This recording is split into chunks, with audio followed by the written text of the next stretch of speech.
প্রথমেই একজন polling officer আপনার নাম এবং ভোটার নম্বর জিজ্ঞাসা করবেন। তারপর আপনার চেহারার সাথে আপনার ভোটার তালিকায় থাকা ছবি মিলিয়ে দেখবেন। এটা আমি, এখানে একটু খারাপ আসছে ছবি। বাবার নাম? আনিসুজ্জামান। ভোটার আয়শা খানম, ভোটার নং 0157।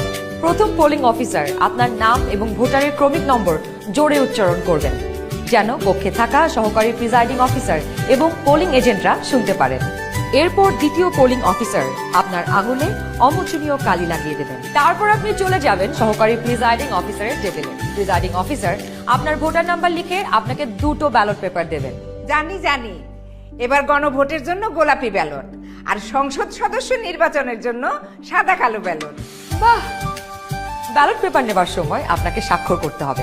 আপনি চাইলে টিপসই দিতে পারেন। দেশের ছবি আপনার হাতে।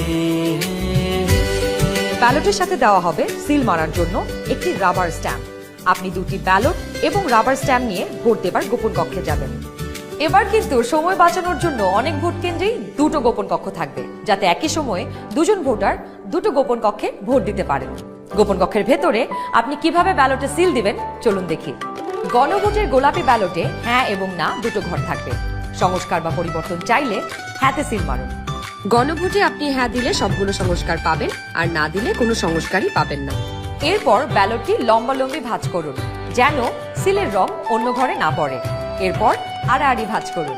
সংসদ সদস্য নির্বাচনের জন্য সাদা কালো ব্যালটটিতে থাকা আপনার পছন্দের ব্যক্তি বা দলের মার্কায় সিল মারুন। সিলটি কিন্তু নির্ধারিত ঘরের বাইরে যাওয়া যাবে না। মার্কার বাইরে সিল পড়লে আপনার মহামূল্যবান ব্যালটটি বাতিল হয়ে যাবে। সিল মারার পর এই ব্যালটটিও প্রথমে লম্বালম্বি ভাঁজ করুন, যেন সিলের কালি অন্য মার্কায় না লাগে। এরপর আড়াআড়ি ভাঁজ করুন। এবার গোপন কক্ষ থেকে বের হয়ে স্ট্যাম্পটি সহকারী প্রিজাইডিং অফিসারকে ফেরত দিন এবং একই